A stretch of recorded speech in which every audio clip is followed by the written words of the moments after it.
आज मांडूवाला ग्राम की ये पावन धरती विश्व रत्न डॉक्टर बाबा साहब अम्बेडकर जी के आशीर्वाद से, उनके रास्तों पे चल के, माननीय काशीराम साहब के रास्तों पे चल के हम उनके अधूरे काम को पूरा करने का प्रयास कर रहे हैं। कहां तक चल पाएंगे ये नहीं पता, लेकिन कोशिश कर रहे हैं, पूरी ईमानदारी से कर रहे हैं। और जब तक जीवन रहेगा हम लोग ही कोशिश करते रहे। अब मेरा सत्संग में जाना कम हो गया थोड़ा सा। उसका कारण यह है कि समय की परेशानियां हैं। पार्लियामेंट में जब पार्लियामेंट से जुड़े काम हैं, अपने क्षेत्र से जुड़े काम हैं, देश की में बहुत सारी समस्याएं हैं, उनकी वजह से समय कम लगता है। लेकिन ऐसा नहीं कि सत्संग से मेरा प्रेम कम हो गया, क्योंकि सत्संग से प्रेम कम हो ही नहीं सकता। आप जब सत्संग में आते हैं तो मैं उम्मीद करता हूं कि आप सत्संग से कुछ सीख के जाएं। आप सत्संग में जाते हैं, कुछ सीख के नहीं आते हैं, जैसे खाली हाथ जाते हैं वैसे खाली हाथ वापस आ जाते हैं, तो सत्संग में जाने का क्या फायदा। 4-6 घंटे बैठ के बंदगी करके माला फूल चढ़ा गुरु जी के चरणों में चढ़ा के और फिर घर जाके आप सत्संग के विरोध में जाके काम करते। इतने लोग इधर बैठे, उनसे भी कह रहा हूं, अगर मैं आपको तो समाज के तौर पे कहना चाहता हूं, सभी लोगों को कह रहा हूं, अपने बच्चों में सुधार पैदा करें। ये जो शराब पी रहे हैं, ये जो और तमाम तरह का नशा कर रहे हैं, ये जो गलत रास्तों पे चल रहे हैं, किसी और के बच्चे नहीं हैं। आप झांक के देखो, हमारे आपके बच्चे। और हम सत्संग में आते हैं और हमारे बच्चों पे इसका कोई असर नहीं। इसका मतलब सत्संग को हम यहां तक सीमित रखते हैं, घर में हमारे सत्संग का कोई जिक्र नहीं होता। और जब हम अपने गुरुओं की वाणियों पे नहीं चलेंगे, उनके विचारों पे नहीं चलेंगे, पैर छूने से अगर शक्ति प्राप्त होती तो मैं भी गुरु जी के पैर छू के गुरु जैसा बन जाता है। संभव नहीं है। असल है कि हम उनकी वाणियों पे चले, उनकी वाणियों के प्रचार प्रसार काम को आगे बढ़ाएं और हमेशा उनकी वाणियों के आधार पर अपने जीवन को जिए। सत्संग क्यों होता है? सत्संग में वो महान पुरुष, महान जो है व्यक्तित्व तो अपनी सतगुरु जी के पक्ष में, सतगुरु जी के वाणियों को अपने मुख से रखते हैं कि भाई इन वाणियों पे चलना है, इस विचार पे चलना है। अगर आप उस पे नहीं चलते तो आपके जीवन में कैसे तब्दीली आ जाएगी? गरीबी, बेबसी, लाचारी, भूखमरी, बीमारी, तमाम तरह की परेशानियों से घिरा हुआ समाज जब तक अपने गुरुओं की वाणियों पे खड़ा होके, उनके विचारों पे खड़ा होके आगे नहीं बढ़ेगा, तब तक वो समाज में बहुत बदलाव नहीं हो सकता। हम सत्संग सुनते हैं, फिर भी हमें दहेज चाहिए। सत्संग में सिखाते हैं कि गुरु महात्मा लोग हमारे के दहेज लिया करो, हैं? जिसका बच्चा कामयाब हो उसको दहेज चाहिए। कौन से ऐसे महाराज जी बैठे हैं, बताओ कौन सी शादी है जो बिना शराब की होती है? महाराज जी, मंडा होगा तो शराब, बारात होगी तो शराब, बारद्वारी होगी तो शराब, गुड़चड़ी होगी तो शराब। कौन सा समाज है? तीजा होगा तो शराब, 13वीं होगी तो शराब। ऐसे बदल दोगे समाज को?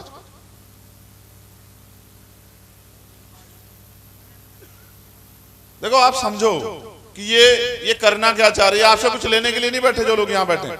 जिन्होंने बाणा धारण किया ना, ये इस चोले को पहनने के, ऐसा नहीं कि कोई भी पहन सकता है।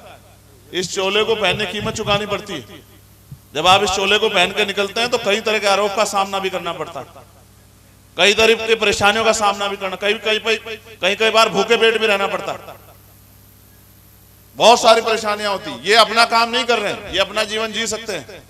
ये हमारे और हमारे बच्चों को, हमारे क्षेत्र को सुधारने का प्रयास करें। इसलिए सत्संग हो रहा है कि इस क्षेत्र में एक ऐसी जो है विचारधारा, एक ऐसा विचार जाए कि जो परेशानियां, जो कुरीतियां, जो तमाम तरह की बुराइयां हम में हम उनको त्याग जाए। आज जब हम यहाँ इकट्ठे हुए हैं तो उन बुराइयों को त्याग के यहाँ से जाएं। ऐसा नहीं कि यहाँ से जाने के बाद कल फिर वही काम करें।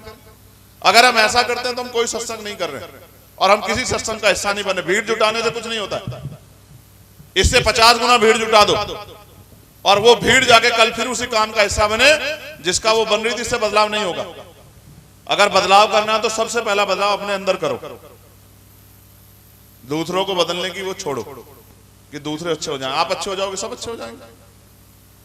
जब तक आप अच्छे नहीं होंगे तब तक कोई अच्छा नहीं होगा।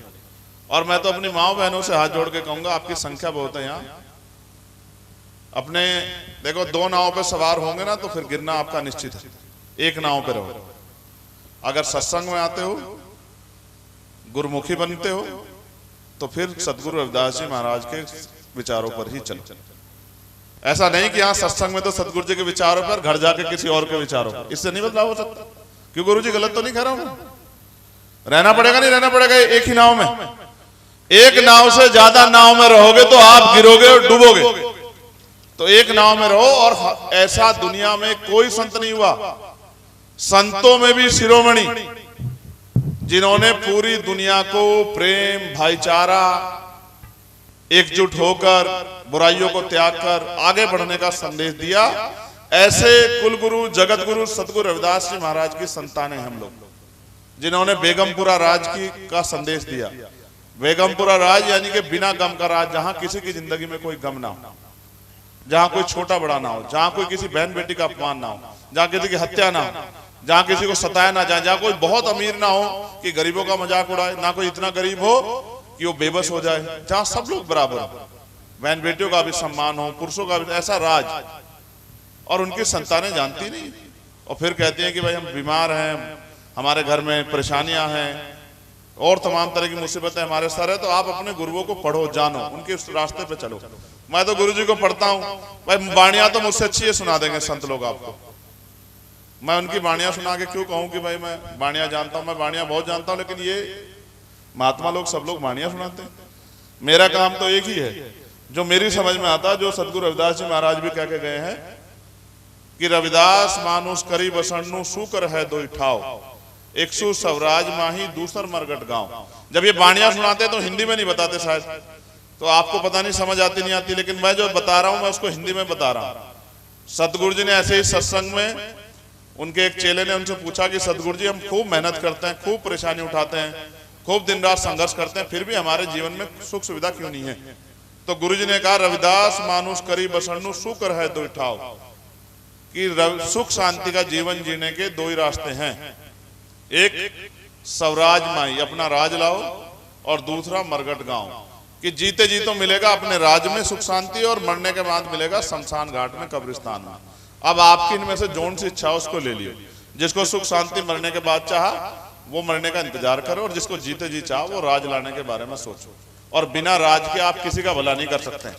जब तक राज नहीं आएगा आपका भला नहीं हो सकता है। जब राज आएगा, मैं नहीं कह रहा हूं, यहाँ संत बैठे मैं झूठ बोल रहा हूं, बताओ जी मैं झूठ तो नहीं बोल रहा। ये बाणी गुरु जी की है नहीं है? बताओ बताओ भाई संतोष सब लोग, महाराज रविदास जी की है नहीं, मेरी तो नहीं है। तो महाराज जी 600 साल पहले इनके इससे में क्या आया? ठेंगा ठेंगे तो इनका जीवन बदल जाएगा। जब तक आप अपने गुरुओं के रास्ते पर, कौन लाओगा बेगमपुरा राज? कौन लाओगा? जब जो उनके अनुयायी हैं, जो उनके औलादे, वो तो चल नहीं रही इसमें, और कौन ला देगा बेगमपुरा राज? कीड़ी कीड़ी के पीछे चलती है, चींटी जिसको कहते हैं, भेड़ भेड़ के पीछे चलती है, बकरी बकरी के पीछे चलती है। आप अपने गुरुओं के पीछे चलो, आप अपने संतों के पीछे चलो, आप सतगुरु रविदास जी महाराज की वाणियों पर चलो। और नहीं रही एक अखंड ज्योति जिसकी बात मैं आपसे कर रहा था।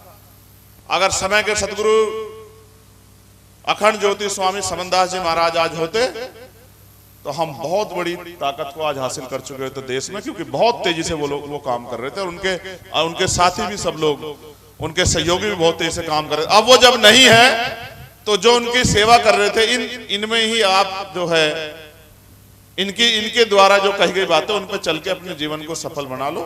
और ये मेरा क्षेत्र है, मेरा घर है, मैं 24 घंटे आपकी सेवा के लिए उपलब्ध हूँ। मेरी माए बहनें, मेरे बड़े भाई, मुझसे उम्र में छोटे भाई जो इधर बैठे हैं, इधर बैठे हैं। जीवन इतना आसान नहीं, एक जीवन मिला है, ये भी नहीं पता कितने दिन का है। किसी से नाराज होकर, किसी को बुरा कह के, किसी को परेशान करके कुछ नहीं हो सकता है। जितना किसके काम आ जाओ, मिट्टी में मिलना है शरीर, कोई सीधा ऊपर नहीं गया अब तक। और मैं तो अभी 1 साल हुआ मुझे, अध्यक्ष जी बैठे गोली खाए हुए सतगुरु जी की। मैं कहीं और जाता नहीं, किसी ने देखा हो तो बता दो, अपने गुरुओं के अलावा तो नहीं कहीं जाता, बताओ।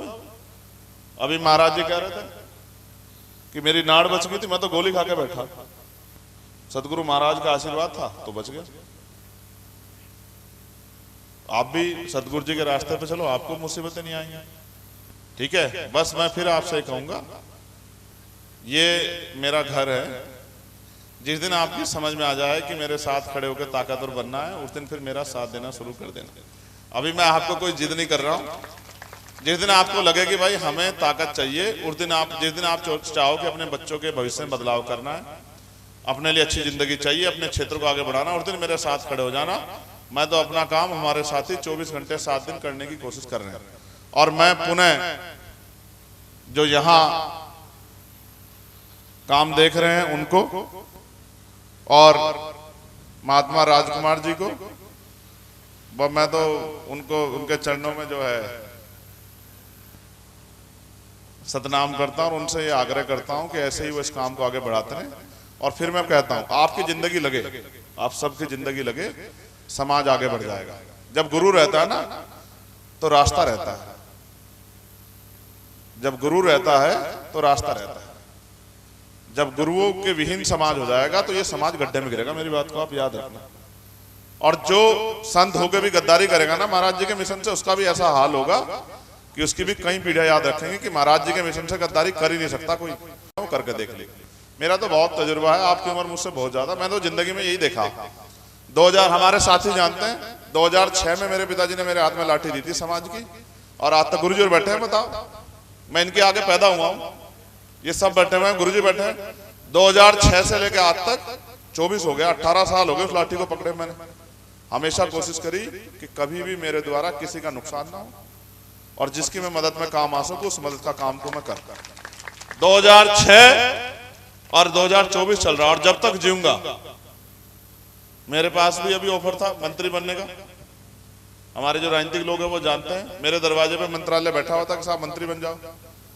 तो मैंने कहा काश मैं मंत्री बनने के लिए काम कर रहा होता। मंत्री बनके मैं अपने इस समय मंत्री बनके मैं अपना और अपने परिवार का भला कर सकता हूं, समाज का कोई भला नहीं कर सकता।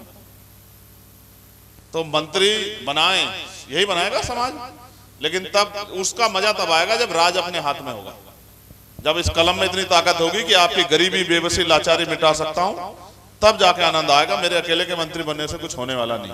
जब इतनी ताकत होगी कि आपके बच्चों के लिए अच्छे स्कूल, अच्छे कॉलेज, अच्छे हॉस्पिटल, अच्छे विद्यालय, अच्छे विश्वविद्यालय, अच्छे उद्योग धंधे और तमाम तरह की जो परेशानियां आपकी वो हल कर सकता हूं, उस दिन कहूंगा कि कुछ करने लायक हो। अभी तो अपनी जिंदगी में काम कर रहा हूं, और मैं आप सबके लिए भी, जितनी संगत यहाँ पहुंचे उनके लिए भी प्रार्थना करता हूं।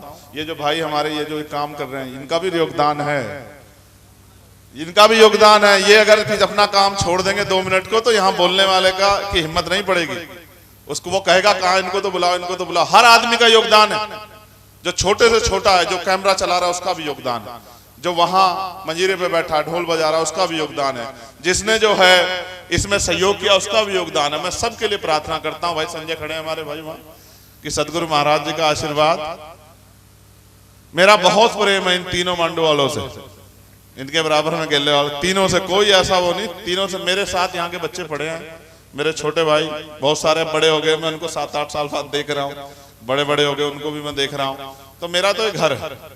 मुझे तो आदेश हुआ था गुरु जी का, फिर महात्मा महिपाल दास जी का, इनका फोन नहीं उठा तो नाराज हो रहे हैं। इनको मैं, ये घर का मामला है, मेरे बहुत प्रेम है मेरे लिए। जेल में गए तमाम जो एक बड़ा भाई करता है संत से ऊपर उठ के, वो भी हमेशा मेरे लिए किया। महात्मा राजकुमार दास जी ने मेरे ऊपर, तो मुझे, मैं अकेला ऐसा हो सकता हूँ जिसके ऊपर सबका आशीर्वाद है। मेरे भाई इलम सिंह जी यहाँ बैठे हैं, मेरे ऊपर तो सभी का आशीर्वाद रहा, और मैं उम्मीद करता हूं कि भविष्य में भी इनका आशीर्वाद ऐसे ही मेरे साथ रहेगा। बहुत बहुत धन्यवाद। जय गुरुदेव, धन गुरुदेव। बोलिए सदगुरु रविदास महाराज की, सदगुरु रविदास शक्ति, सदगुरु रविदास शक्ति। बहुत बहुत धन्यवाद। आप सबके लिए मंगल कामनाएं।